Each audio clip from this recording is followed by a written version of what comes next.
Good evening, my name is Axel Timmermann and I'm the director of the IBS Center for Climate Physics in Busan. Originally I'm from Germany and I moved to South Korea in 2017. I'm a physicist, oceanographer and atmospheric scientist, so I'm interested in the climate system, how it changes under future climate conditions. So global warming is one of the big subjects in our center, but also we're looking back in the past trying to understand what were the drivers, for example, of ice ages. So our center, the IBS Center for Climate Physics at Busan National University, has about 40 staff members, scientists, students and admin team members. And our center is dedicated to understanding the climate system, how it changed and how it will change in future in case we continue to emit CO2 into the atmosphere. So I hope to raise a little bit an awareness, of course, of the issue of global warming and that we are not doomed, that it's still in our hands how much future warming we want to allow. So even though global warming is happening and it will continue, even if we cut down CO2 emissions, it's still our choice how much we will emit, because that will determine the climate of future generations. Climate is one thing, food security is another issue, so I will maybe talk tonight also about food insecurity as a result of global warming. And this is something, that I would like to raise awareness for. Furthermore, responsibility is one other subject. We can get out of this mess in some way, but it requires concerted effort, it requires action. And that's my pledge towards the end, that actually there are solutions. We are in one of the most technologically advanced countries, and Korea could become actually a leader in exporting green technology to the world if there was more investment into this technology. Okay, now we have resolved all the technical issues, I hope. Again, good evening. It's a great pleasure to see so many of you interested in the subject of global warming. I'm particularly pleased to see many members of the young generation tonight, because global warming is something that does not only affect one generation, but it also has a lot of implications for many generations to come. Again, it's a great pleasure seeing you all here. The title of my talk tonight is "The Truth About Global Warming: Heating Up Our Planet and What We Can Do About It." So first I would like to ask a question. Who of you, and you should all have translation devices if you're not fluent with English, who of you has heard of global warming before? Please raise your hand. Okay. All right, everybody. Who of you thinks that our planet is warming up? Okay, all right, most of you.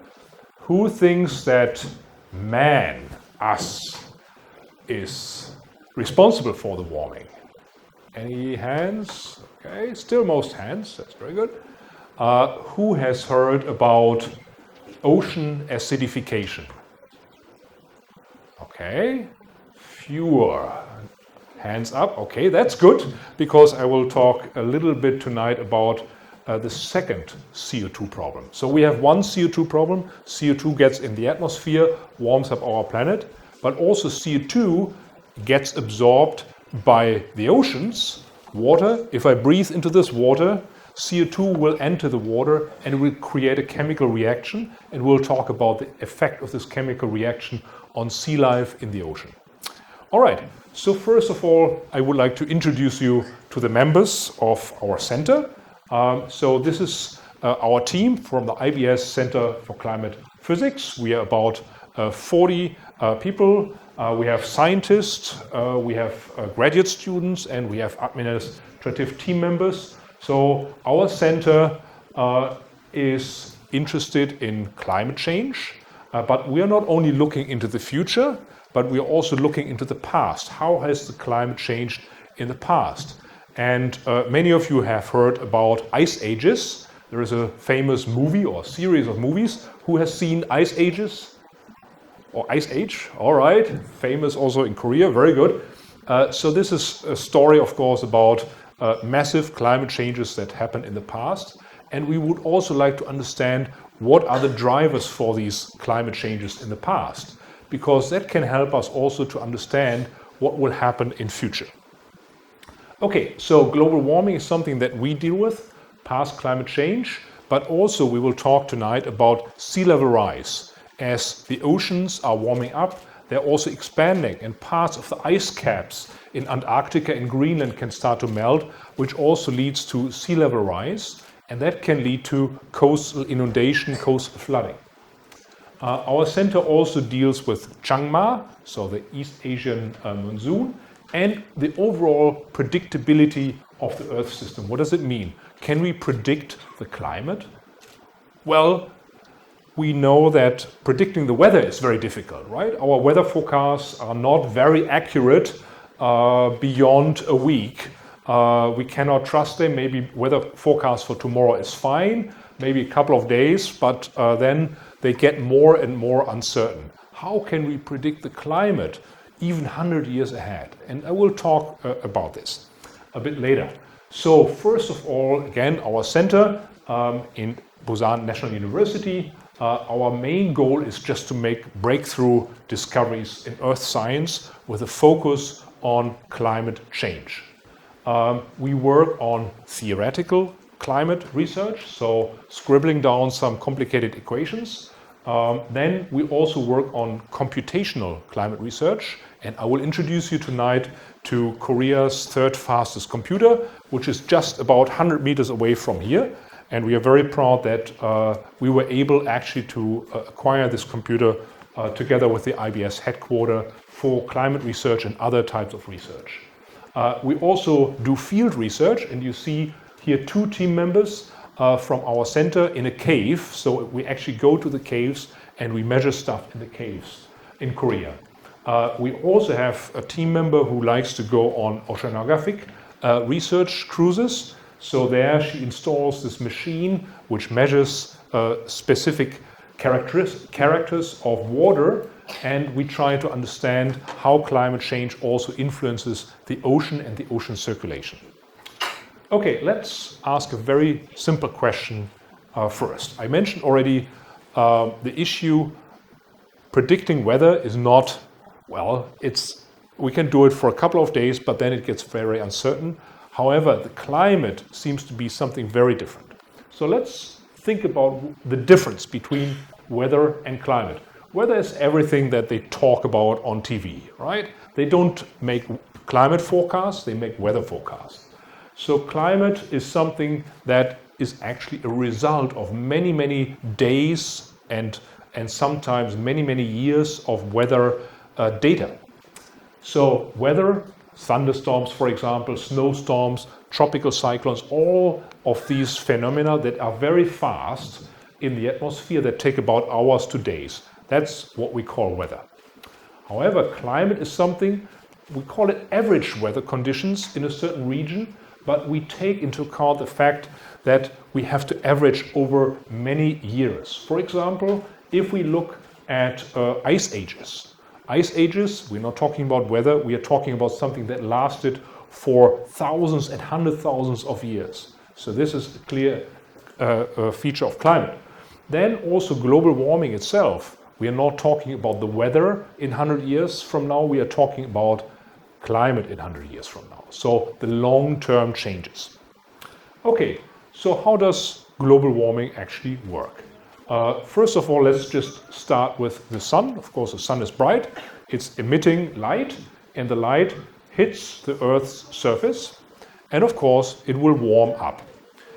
As it warms up, it emits infrared radiation, and that infrared radiation goes back to space. And so the infrared radiation has a cooling effect. Eventually, there will be a balance between the incoming light, the radiation, and the outgoing long-wave radiation. Now, it happens that our atmosphere is very special. It is very special because it contains so-called greenhouse gases. So CO2 and actually also water vapor are greenhouse gases. What do? Let's just say light, again, hits the Earth's surface. The Earth's surface warms.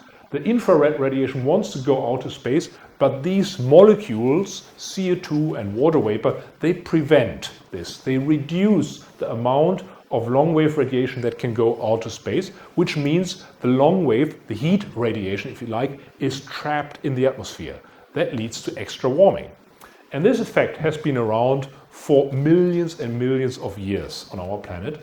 It's a so-called normal or natural greenhouse effect. However, if we as human beings increase the concentration of CO2 in the atmosphere, we are increasing the number of molecules that have this property to trap the heat in our planet. That's why it's called greenhouse effect, like a greenhouse which traps also the heat from escaping. So we are creating a blanket around our planet, which makes actually our, not a real blanket, but a chemical blanket, which makes our planet warmer. Okay, let's ask a couple of simple questions here. So we know CO2 is increasing, but is it due to human activities? And well, this is showing essentially the main elements that play a role in the so-called carbon cycle. And those of you who got an ocean book, the blue book that we published, there is more information also in there. So we have the ocean, we have land, and all of them participate actually in the global carbon cycle. Now, then in addition, we have humans, we have factories that pump, factories, cars, and many other things that through industrialization pump CO2 in the atmosphere, and they create again this blanket that traps the heat inside the atmosphere and makes it warmer. Now what we can do is we can measure the CO2 in the atmosphere, and that has been done since 1956 quite accurately. It goes all the way to the top, and actually a few last years are missing. But there is one interesting feature that you see immediately as a function of time. This is present day. This concentration of CO2 in parts per million goes up from 320. Now actually it has already exceeded 400. So why is it increasing? Because we are burning fossil fuels. And every fossil fuel burning creates CO2. Okay, so now let's compare this effect from humans against the effect that just nature, biology itself can do. So we are looking here at a satellite movie of the greening, the breathing of the biosphere. We are seeing the greening in the high latitudes, then this is summertime, now it's winter time, and so on. So this is the largest natural variation in CO2 that the entire biosphere, without humans, can actually do. And this large breathing only is responsible for these little changes in the atmospheric CO2. So you get an idea of how large the human-induced changes are relative to the natural variability. Okay, now I guess who has come here tonight with a car? By car, okay. Anybody else? Okay, or by train is also fine. Okay, so probably you brought a few CO2 molecules into the atmosphere. So we can ask the question, how long are these CO2 molecules actually going to stay up there? So it turns out for a very long time, and we can do calculations, and it turns out that after 200 years, 60% of the CO2 molecules that you used, that you burnt, or the fossil fuel, the CO2 molecule that's up there, 60% will still be up there in 200 years. Well, 40% will still be up there in 2,000 years. And from tonight's activity, what you do, or all the fossil fuel we burn tonight, 20% will still be up there in 10,000 years. So what we do has a very, very long legacy. So we have responsibility not only for the next generation. What we do with global warming is not only going to affect our children, grandchildren, but it's going to affect hundreds and maybe even thousands of generations. So that's something to keep in mind. If we want to act responsibly, of course, we have our children, grandchildren in mind, but keep in mind, we should have the future of mankind or humankind in mind. Okay, What about warming itself? Do we have evidence that the planet warmed up? Sure, we do. So we collected, or colleagues since the beginning of the 19th century, 20th century, collected data, temperature data. Now it's done by satellites and in automatic stations. But we see, just looking at the color, which is an indicator for temperature. Okay, in the beginning of the 19th century, around 1900, when we still started with this industrial revolution, it was all kind of blue. And then since about 1950, it became less blue and more red. So we are clearly seeing in terms of global temperatures, the effect of warming in our data. Okay, that's quite clear. It has happened. There is no doubt about it. What about Korea? So previously, this was the temperature measured everywhere around the world and summed up and averaged. Now, Korea itself, you see actually also the data start around 1900. You see, well, there are a few warm years in 1960, but it's also getting redder and redder. So there's clear evidence that the effect of warming of our planet warms also our climate in Korea. There are two reasons for that. One is global warming. The other one is urbanization. So the fact that more and more people move to big cities makes actually big cities warmer. So that's another effect. But both of them actually matter. Okay, so there is a group of scientists called the Intergovernmental Panel on Climate Change. I was part of their activities in 2013. So we have written down very simple statements. Actually, it's a big book. But one of the statements is that the warming of the climate system is essentially clear.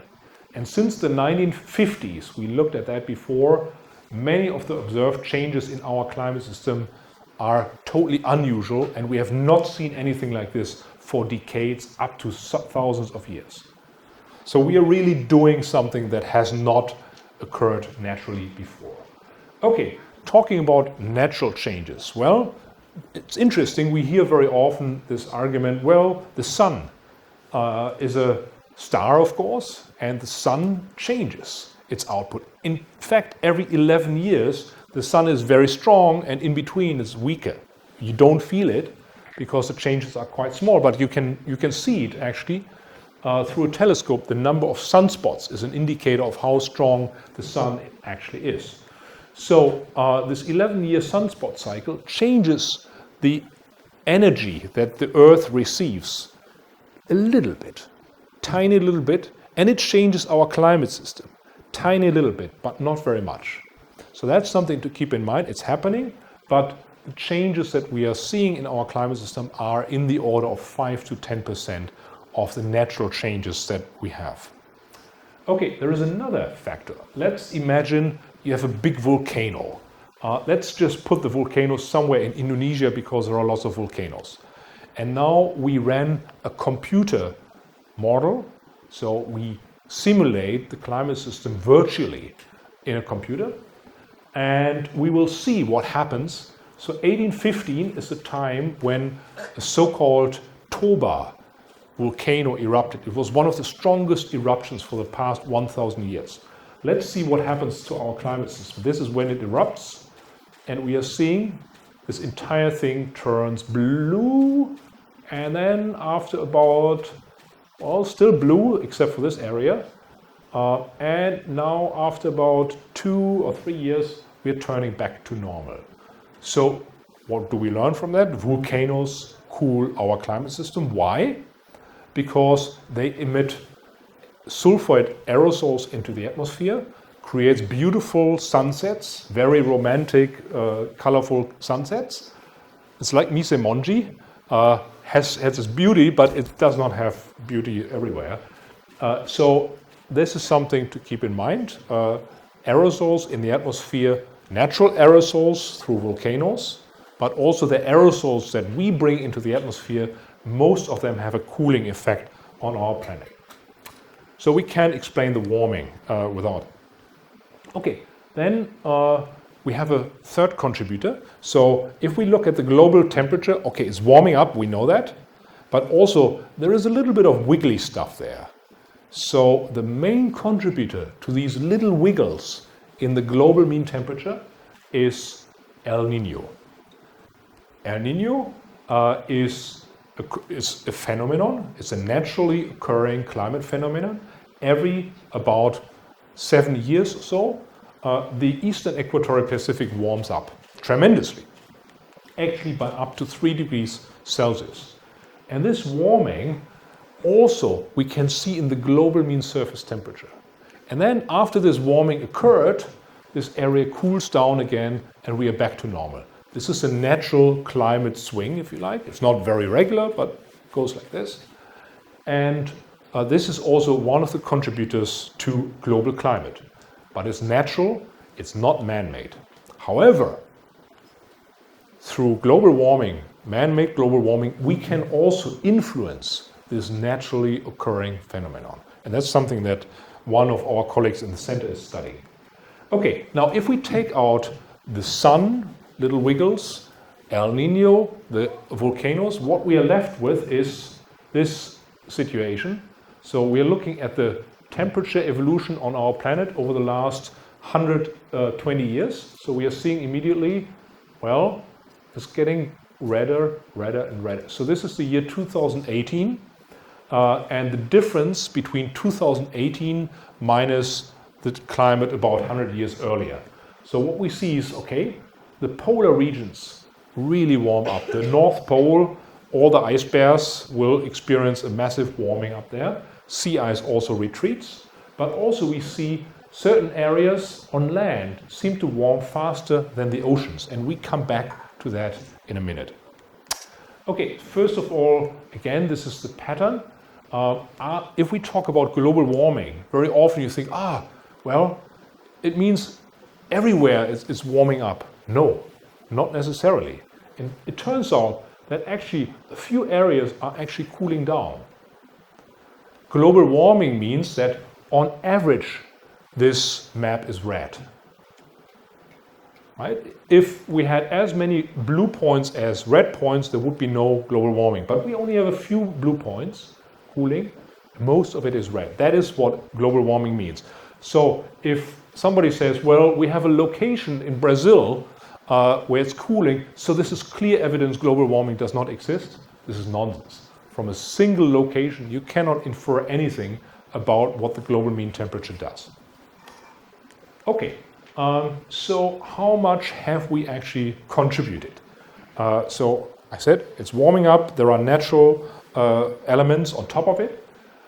So it turns out climate scientists are like crime scene investigators, CSI. So we are trying to figure out what are the causes, what are the drivers. And so we all have a fingerprint. Global warming also has a fingerprint, not a real one. But the fingerprint is polar regions warm faster, land warms faster than the ocean. So we can look in the observations for this pattern. And what we can see is that actually most of the warming that occurred fits to this very specific fingerprint, to this pattern. So we can prove it's not any other cause. It is clearly unique to global warming fingerprint. Other factors, for example, aerosols or the sun, their pattern in terms of warming is very different. Okay, so now we talked a lot about warming. Warming, there is energy, right? So we will have a little experiment here to wake you up. And this experiment is just addressing the question, if the heat actually wants to escape to the space, but it's trapped by the greenhouse gases, the CO2 in the atmosphere, and it keeps warming our planet, where is all the heat going? Where is the energy going? Is it in the atmosphere? Anybody thinks in the atmosphere? Okay, well, we'll see. We'll do a little experiment here. So I will need a volunteer. Anybody volunteering? Oh, so many hands. Oh my God. That's going to be difficult. Me. Okay. Let's take you. No. Okay, that's fine. You're standing up already. We need 2 volunteers. How about you? Yes? And the gentleman in the blue. Okay?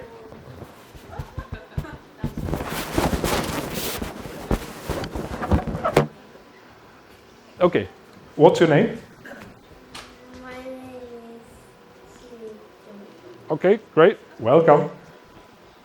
My name is Kim Junso.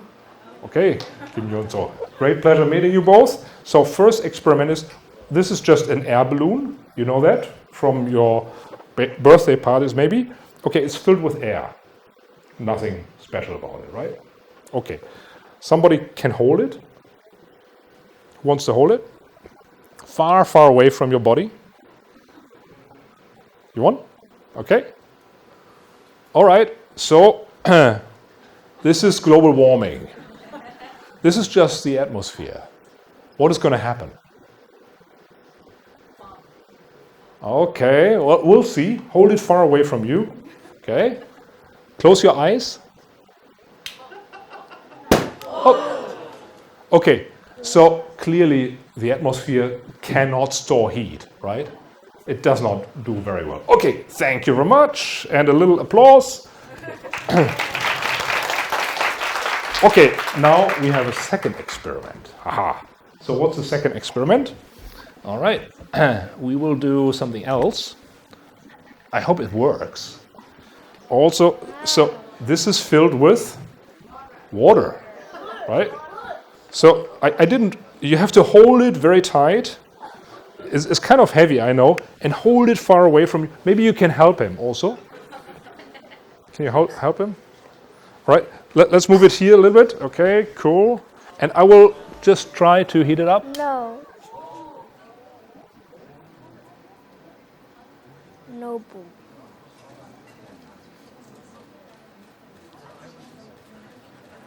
And I could do it for minutes and minutes and minutes. Nothing will happen. Thank you very much. Great applause to you. Thank you. Okay, so what have we learned?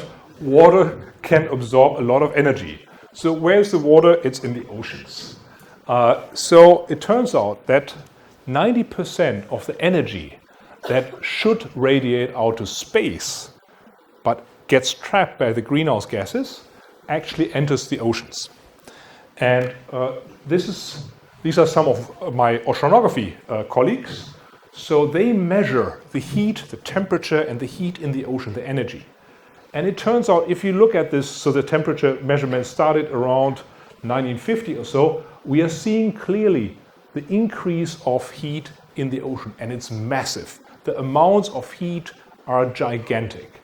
So what happens if water gets heated? It expands. It expands, and that causes sea level rise. How do we know it expands? So everybody, of course, nowadays you use a digital thermometer when you have fever, but the good old days you had a mercury thermometer or alcohol thermometer. So you saw if you had fever, it expanded, right? It went up. So if we put so much heat into the ocean surface, the ocean volume should expand. And that's in fact what we can see. So from the space to what we do as climate researchers.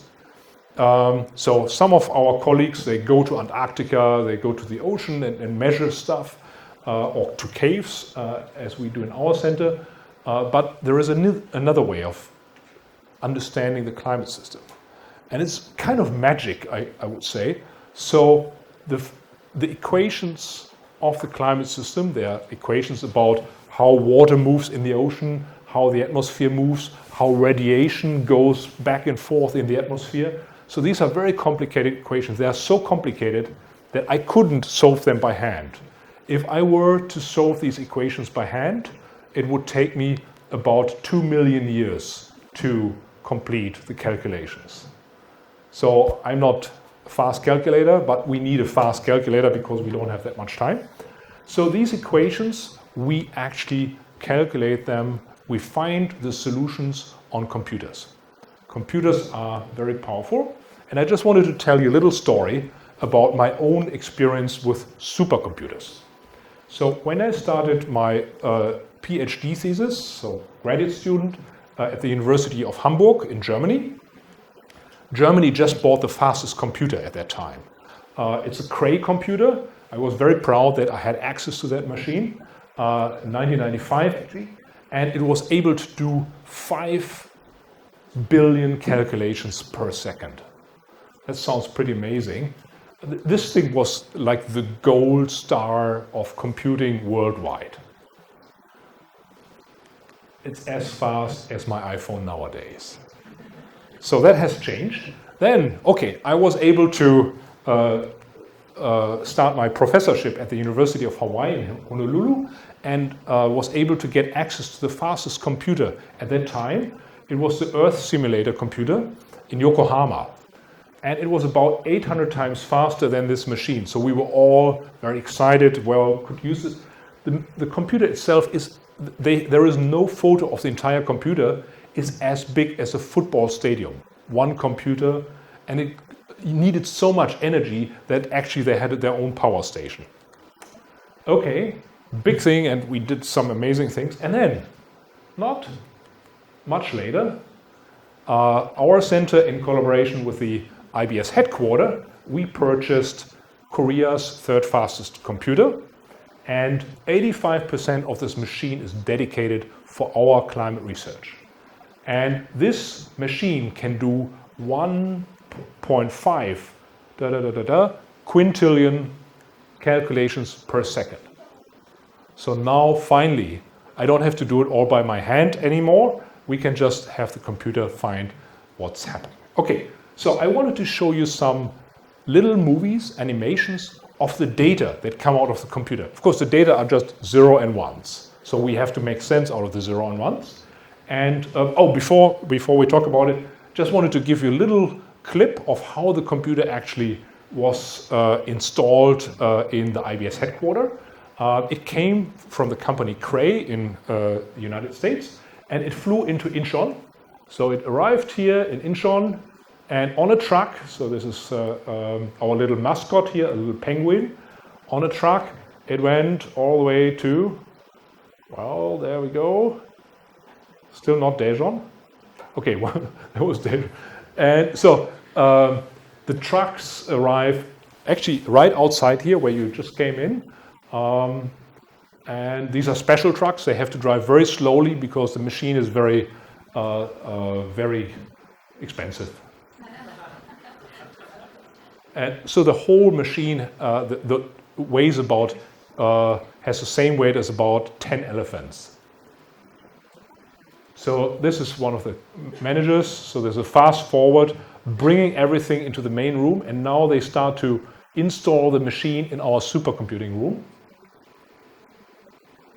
There is a lot of cabling involved, lots of people running around.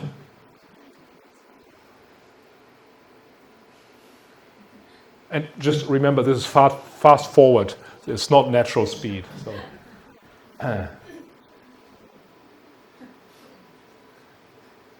And so you get an idea. Actually, it's a pretty amazing machine. And also, not only is it Korea's third fastest computer, but we also it creates so much data that we need a very special data storage system. So the disk system is just amazing. Okay, so what can this computer do? So I'm going to show you a few movies that almost look like reality, almost look like satellite images. But actually, the computer does not know anything about satellite images. It has never seen a satellite image. It does not use any observations. All it does is it knows the equations, the physics equations, and it calculates the solution. So what we are seeing here is clouds. You have the tropical clouds, extratropical Korea is somewhere here. And it looks like a satellite movie, satellite image, but it's all coming from our computer, just by solving some complicated equations. again, this is a view. The North Pole is right here. We are looking at the ice in the North Pole for 1 year. So what we see is actually, well, it's wiggling around. We have these cracks in the ice and so on. It has such an amazing resolution. Now it disappears because it's summer and it goes back to normal. So we create a virtual climate system in the computer. That's the idea. That's why we need this big computer. We can do anything. We can look at trees in Korea. We can look at Nakdong River. Maybe nobody knows where Nakdong River is, but it's in Busan, the biggest river, Gimhae Airport. So Nakdong River, we can look at how much water comes out in Nakdong River in 100 years from now. So this is creating a virtual world. So in this virtual world, we can change, for example, the concentration of CO2. We can figure out what will happen if CO2 continues to increase in the atmosphere. This is ocean currents. So you see lots of wiggly stuff in the ocean. The ocean is very complicated. It looks like your coffee. Many of you don't drink coffee yet, but if you stir in the coffee, you have some kind of turbulence. This is temperatures around Korea and so on and so forth. So we can look deep into the ocean. We can look high up in the atmosphere to figure out what does our virtual Earth actually do, and what does it do if we change certain parameters such as CO2. Okay, now let's do it. Let's see if we continue to emit CO2 in the atmosphere for the next 80 years, we will receive CO2 concentrations that are double from those that we have currently. Our planet will be very warm. Actually, we have a overall warming of about globally 4 to 5 degrees. But we are seeing again, the high latitudes will warm up to 14 degrees. That's massive. Land will warm much faster than the ocean. Again, we have the same fingerprint. Why does the ocean not warm up very much? Keep this in mind. The ocean absorbs the heat, right? So it does not warm up as fast as land and the atmosphere. Okay, so I wanted to show you also some results. They have not been published. You are the first ones actually to see these results. It's a question, according to our computer, our virtual climate in the computer, what will happen in Daejeon in 80 years from now? Roughly 80 years from now, okay? So this is a figure that shows how many days do we have per year for a given temperature, the maximum daily temperature. So the blue one is the climate that we have currently. Okay, so we have about 55 days of temperatures in the range of 27 degrees Celsius. Okay, that's like nice summer temperature. But we also have about 11 days of temperatures higher than 35 degrees Celsius. Okay, we know that last year and the year before, lots of heat waves, Daejeon and in Korea. Now, if we increase the atmospheric CO2 over the next 80 years, what was 11 days of temperatures 35 degrees and up becomes 40, 50 days. So what is the worst heat wave right now will become the normal summer temperature. So can you imagine? So you have one horrible day, remember the worst day last year? That will be the average summer day in 80 years from now. Okay, so this is from Arirang, so TV forecaster talking about a heat wave warning in Daejeon, 35 degrees Celsius. 80 years from now, it will be different. Maybe the person will be different as well, but okay. It's going to be not heat wave advisory, it will be heat wave warning everywhere. And the temperatures will go up to 46 degrees in Seoul. That's some of the worst temperatures that you ever experience in Australia. So that's something to keep in mind. These are maximum temperatures. Interestingly, so it's getting hotter, but it's also getting rainier. So this is also from our Aleph. Oh, by the way, forgot to mention, our supercomputer is called Aleph. Okay, this is from our supercomputer simulation, which actually was in the computer for an entire year. So we started our computer calculation in January, and now our runs are finally finished, the first runs. Okay, so we're seeing it's getting bluer, which means there is more rainfall in future. Okay, now let's move to the second CO2 problem. I mentioned it already, ocean acidification. How does it work? Well, in the ocean we have calcium ions, totally boring, nothing special about it. We have carbonate ions, boring, nothing special about it. We add them together, oh wow, we can have seafood, we can have corals, we can have all sorts of little things called calcium carbonate. So they build their shells out of calcium carbonate. Now, as we enter CO2, bring CO2 into the atmosphere, part of it will be dissolved in water, CO2 plus water, and then in this reaction steals this boring carbonate ion, and it creates something also totally boring, the bicarbonate ion. The problem is that this reaction cannot take place anymore, and it's gone. So this simple chemical reaction, by introducing CO2 that's first in the atmosphere into the ocean, actually reduces the capacity of organisms in the ocean to build their calcium carbonate shells. And I just wanted to show you, I'm running out of time, I just wanted to show you two little clips. This is a sea snail under normal conditions, so happy. This is if we expose it to conditions that are representative of what's going to happen in about 80 years from now. Well, you see it has holes and so on. The shell is much thinner, it's not happy at all. So that's something to keep in mind. And we have prepared a video here that shows the effect of ocean acidification, of this chemical reaction, on the calcification. Coral reefs are calcium carbonate. So wherever it's green, it's okay. We can form calcium carbonate. This is present. This is 50 years, 60 years ago, or 70 years ago. I remember. Okay, and now we see time goes forward, and we are seeing it's getting orange. This is right now. Not many areas left, and then about 2100, the entire ocean will be in an area, it will be exposed to chemical conditions. It has nothing to do with the warming, it has only something to do with CO2 creating a chemical reaction in the ocean.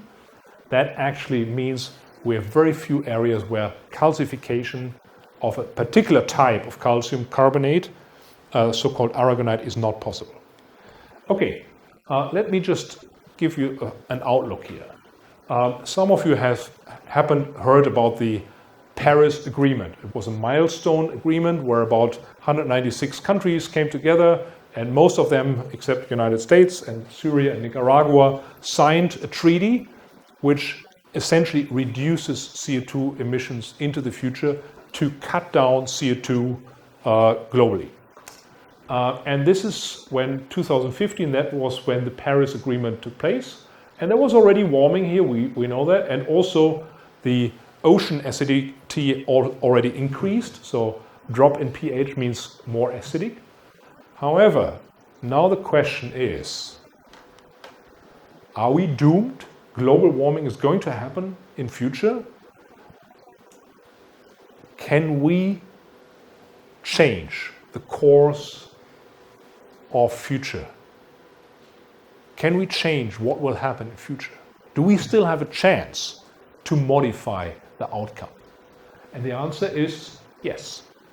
Even now, even though we have created already global warming, we can cut down CO2 emissions, and we will be in a world where temperature will still be warmer than before, but not as bad. Where the ocean acidity will still be worse than it used to be, but still not as bad.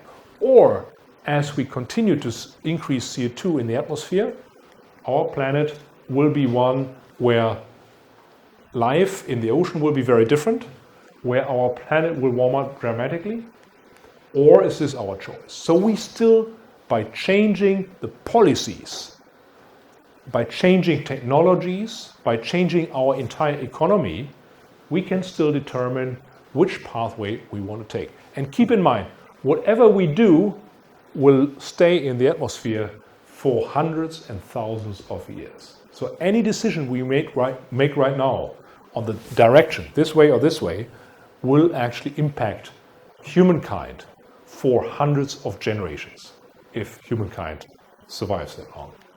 Okay, so what next? Well, we are in one of the most technologically advanced countries in the world. The fastest internet in Korea, you can find in Korea. If I go back to Germany, I'm always like, is there any Wi-Fi? Is there any?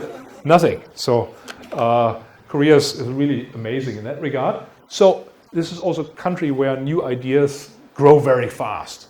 This is an area where essentially we can figure out how to use technology in a smart way to reduce CO2 emissions.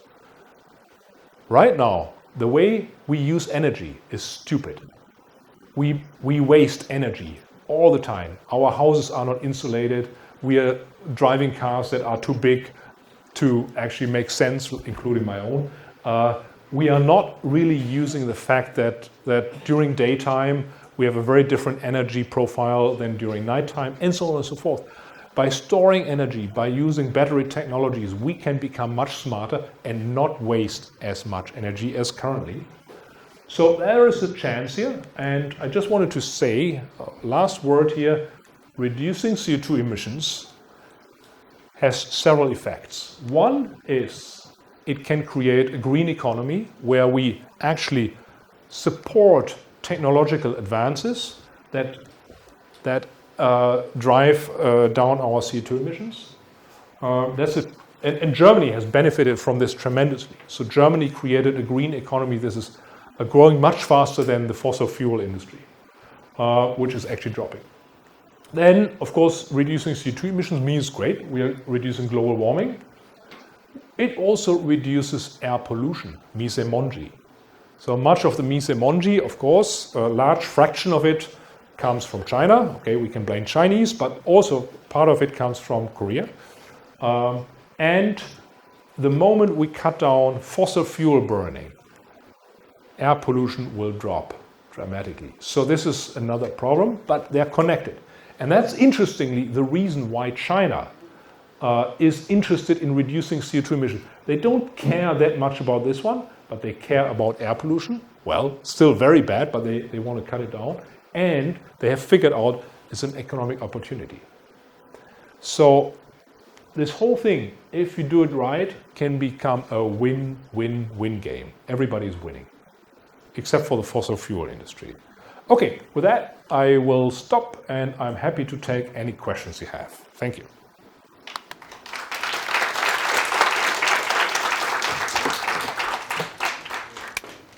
이제 언론 같은 매체를 보면 이제 어떤 사람들은 그 지구 온난화는 다 뻥이다, 뭐 과학자들이 만들어낸 거고 실제로는 지구 활성화가 이루어지고 있다고 말하는데 그런 분들에게 해줄 말 같은 게 있으신가요? 물어보고 싶습니다. Okay, so of course I'm very well aware of this issue. I lived in the United States for 14 years, so there is of course a very strong lobby of people who are not interested in global warming because they still make a lot of money with fossil fuels, oil and gas and so on. So, and I have been to many talk shows in the United States where the talk show host invited a climate scientist and a person who claimed to be an expert, just to get a good discussion going, because it's boring in the media not to have a controversy. Most of the times, 99% of the times, the person who they invited as a climate change denier, so-called expert, had no clue. They did not know the science, they did not know anything.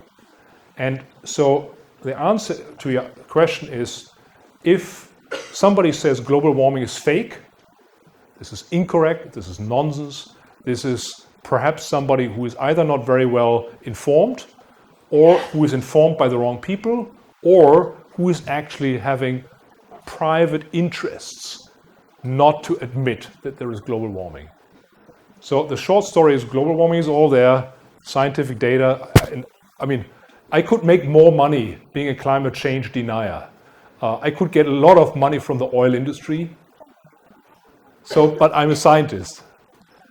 So I'm not interested in that. So the key point here is the things that I said today, the truth about global warming, that's really the truth. There are uncertainties. I mentioned what's going to happen in Daejeon. I didn't talk much about the details, but there is still uncertainty there. Going from a global picture, which is very clear, to very regional features, that is something that we need these supercomputers for, because that's absolutely new terrain. That's the new frontier of climate research, that from the global picture, everything is warming up, there is more precipitation globally, we need to zoom into the smaller areas. And that's, so if you find climate change deniers in the blogs, media, anywhere, social networks, they got everything wrong. Sorry for that.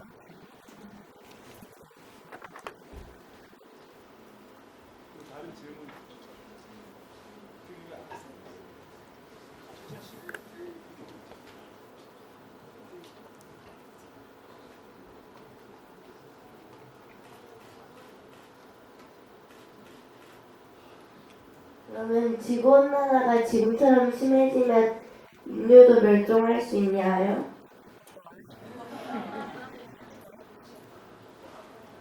Okay.